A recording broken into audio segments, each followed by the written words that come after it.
வணக்கம். வழக்கம் போல் விஜய் ஒரு பொய் சொல்லியிருப்பார், ஏமாத்திருப்பார். அதை தான் நம்ம தினசரி நம்ம பார்த்துக்கிட்டு இருக்கோம்.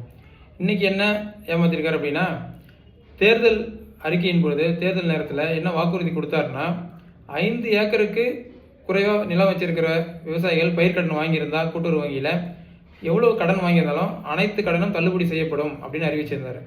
5 ஏக்கருக்கு மேலே கடன் வாங்கியிருந்தா 50% தள்ளுபடின்னு அறிவிச்சிருந்தார். இதுதான் அவர் தேர்தல் வாக்குறுதியாக தேர்தல் நேரத்தில் மக்களுக்கு அளித்தது. ஆனால் இப்போ என்ன செய்திருக்காருன்னா, அதை சிறு குறு விவசாயம் பிரித்து தொகை எவ்வளோ வாங்கியிருக்காங்களோ அதை பொறுத்து வகைப்படுத்தியிருக்காரு. அது 50,000 வரைக்கும் வாங்கினா முழு தொகையும் தள்ளுபடினும், 50,000 60,000 வாங்கினா 40,000, 60,000 70,000 வாங்கினா 30,000, 70,000 80,000 வாங்கினா 10,000, அதுக்கப்புறம் 1,00,000 வேணா 5,000, மற்றவங்களுக்கு 5,000 தள்ளுபடி பண்ணுறேன்னு சொல்லி ஒரு பூசி முழுகி மக்களை ஏமாத்துற வழக்கம் போல். அதாவது சதுரங்க வேட்டையில் சொல்கிறேன்னா, படத்தில் சொல்லுவாங்க, ஒருத்தவங்களை ஏமாத்துறேன்னா அவங்ககிட்ட கருணை எதிர்பார்க்கக்கூடாது, ஆசையை தூண்டணும்னு. அதுபோல் முழுக்க மக்கள்கிட்ட ஆசையை தூண்டி அதை செய்வேன், வானத்தை வில்லாம இருப்பேன், அதுக்கு ஒரு காரணம் உதாரணத்தோடு வேறு, ஸ்டாலின் டேக்ஸை தள்ளுபடி செய்துட்டா மக்களுக்கு அனைத்தையும் கொடுத்துருவேன் அப்படின்னு அது ஒரு எக்ஸ்ட்ரா வசனம், பஞ்சு டைலாக். இப்படி பல பஞ்சு டைலாகை பேசி அதை மக்கள் இப்போ அழுகுறாங்களே. ஆக்ஷன் ஹீரோ நினச்சி நம்பி தானே ஓட்டு போட்டோம். ஏதோ முதல்வன் படத்தில் அர்ஜுன் காலையில் கிளம்பி ஊராக தெருவா போவார், அந்த மாதிரி போவார்னு எதிர்பார்த்துட்டாங்க போல். அதாவது யதார்த்தம் புரியாமல் மக்கள் சினிமா முகத்தில் தலைவர் தெரியப்படத்தில் வர மாதிரி தொங்க விடுவார் அப்படி இப்படின்ற ஒரு கற்பனையில் ஓட்டு போட்டு, ஏன்னா கடைசியில் வாசலில் வெளியில் கூட கால் தரையில் கூட பட மாட்டேங்குதே அப்படிங்கிற ஒரு நிலைமை தான் நடைமுறையில் இருக்குது. அப்படி இருக்கிறவருக்கு எப்படி மக்கள் பிரச்சனை தெரிய முடியும்? அப்போ தேர்தல் நேரத்தில் கொடுத்த எந்த வாக்குறுதியுமே இது வரைக்கும் அவர் அதை நிறைவேற்றலை, மாறா ஏமாத்திருக்காருங்கிறத அவரே ஒத்துக்கிறாரு.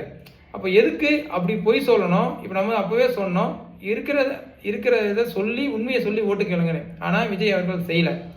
இப்போ 50,000 கடன் வாங்கினவங்களுக்கு முழு தள்ளுபடி, 60,000 வாங்கினவங்களுக்கு 40,000 தள்ளுபடி, மீதி 10,000 கட்டணும்னா அது எப்படி? அது இப்போ அந்த 2 ஏக்கர் வச்சுருக்கோங்க, 3 ஏக்கர் வச்சுருக்க பெரிய லட்சாதிபதியா? அவங்களுக்கு எப்படி? அப்போ 70,000 வாங்கிட்டாங்கன்னா அப்போ அவங்க 30,000 தான் அவங்களுக்கு தள்ளுபடினா, மீது 40,000 அவங்க கட்டணும். அது 40,000 எப்படி அவங்க கட்டுவாங்க? அப்போ அவங்க லட்சாதிபதியா?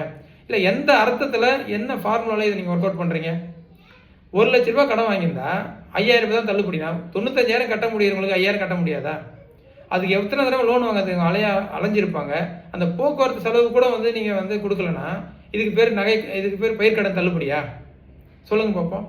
அப்போ முழுக்க பொய்யிலே கட்டமைக்கப்பட்ட ஒரு ஆட்சி, பொய்யை தொடர்ந்து நிறைவேற்றிக்கிட்டு இருக்காங்க. எப்படி ஏமாற்றலாம்? பல மோசடிகள், அதாவது அந்த ஆதரவாளர்ன்ற பேரில் கட்டெழுத்து விடுற வதந்திகள் இருக்கு பாரு, அதுக்கு கணக்கே இல்லை. இப்படிலாம் விட்டு கொடுக்க முடியுமா அப்படிங்கிற அளவுக்கு கொடுக்குறாங்க. இது வரைக்கும் நடைமுறையில் உண்மையிலே இது மாற்றம் தான். எல்லா அரசியல் கட்சிக்கும் இப்படிலாம் ஒருத்தவங்க பொய் சொல்லி ஒரு ஆட்சி நடத்த முடியுமாங்கிறது இது வரைக்கும் நடைமுறை யாரும் நிகழ்த்தாத ஒரு மாற்றம். உண்மையிலே மக்கள் விரும்பிய மாற்றம், அருமையான மாற்றம். இதில் என்னென்னா, இருக்கிறத எடுத்து குறைய சொன்னால் கூட அவங்களுடைய ஆதரவுகளுக்கு வலிக்குது. நீங்கள் எப்படி விஜய் அண்ணா குறை சொல்லலாம்? எப்படி விஜய் அண்ணா குறை சொல்லலாம்? விஜய் தேவ தூதர் மாதிரியும், வானத்துலேருந்து நேரடியாக மக்களுக்கு ரட்சகம் செய்ய வந்தவர் புனிதர் மாதிரியும் தொடர்ந்து சொல்கிறதெல்லாம் பொய். நம்ம சொல்கிறதுல ஏதாவது பொய் இல்லை, அவர் உண்மையாக சொல்லியிருக்காருன்னா நீங்கள் சொல்லுங்கள். உங்கள் சொல்கிறத கூற்றை நம்ம ஏற்றுக்கிறோம். தேர்தல் வாக்குறுதியில் என்ன கொடுத்தாரு? 50% 5 ஏக்கருக்கு மேலே இருக்கிறவனுக்கு 5 ஏக்கருக்குள்ளே இருந்தால் அனைவருக்கும் முழு கடன் தள்ளுபடி சொன்னாரா இல்லையா? இப்போ எதுக்கு அதை மாற்றி பேசுகிறாரு? அப்போ இல்லைன்னா நேரம் எடுத்து 2 வருஷம் கழிச்சு கூட அறிமுகப்படுத்துங்க, நடைமுறைப்படுத்துங்க. நிதி இல்லைன்னா எதுக்கு? நீங்கள் தான் நிதி இல்லைன்னு சொல்ல முடியாது. ஏன்னா ஸ்டாலின் டேக்ஸை ஒழிச்சிட்டாலே போதும். நீங்கள் அப்போ எத்தனை போய் பாருங்கள். ஸ்டாலின் டேக்ஸ், இப்போ ஸ்டாலின் இல்லை, அப்போ ஸ்டாலின் டேக்ஸ் கட் ஆயிடுச்சா? அப்போ அந்த பணம் யாருக்கு போகுது? அப்போ அது விஜய் டேக்ஸாக மாறிச்சா? இப்போ 10 ரூபா செந்தில் பாலாஜி போகுது, நீங்கள் ஆட்சி மாறிச்சு, இன்னும் 10 ரூபா வாங்கினா அப்போ அது யாருக்கு போகுது? விஜயோடைய போக்குவரத்து அந்த மதுவிலக்குத்துறை அமைச்சராக புதுசாக பதவியேற்றிருக்கு, அவருக்கு போகுதா? இல்லை விஜய்க்கு போகுது? இல்லை ஆதவர்ஜனுக்கு போகுதா? இல்லை யாருக்கு போகுது? ஒட்டு மொத்தமாக லாட்ரி குடும்பத்தை வச்சு கட்சி நடத்திட்டு அவங்கக்கிட்டேயே ஆட்சியை கொடுத்துட்டு வெறும் வேடிக்கை பார்த்துட்டு இருந்தா இது எப்படி மக்கள் ஆட்சியாக இருக்கும்? இதுதான் மக்கள் எதிர்பார்த்த மாற்றமா?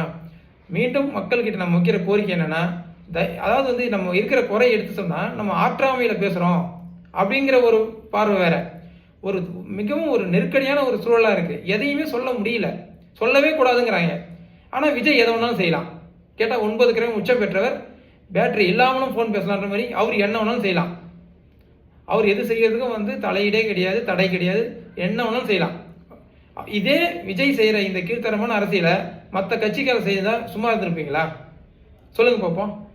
அப்போ இனிமேலாவது விஜய் அவர்கள் தயவுசெய்து மக்கள் பணியில் ஈடுபடுத்தணும். மக்கள் பணியில் தன்னை ஈடுபடுத்திக்கிட்டு மக்கள் ஆட்சியை செய்யணும். அதுதான் வந்து மக்களுடைய கோரிக்கை. மீண்டும் விஜயின் அடுத்த பொய்யோடு சந்திப்போம். நன்றி, வணக்கம்.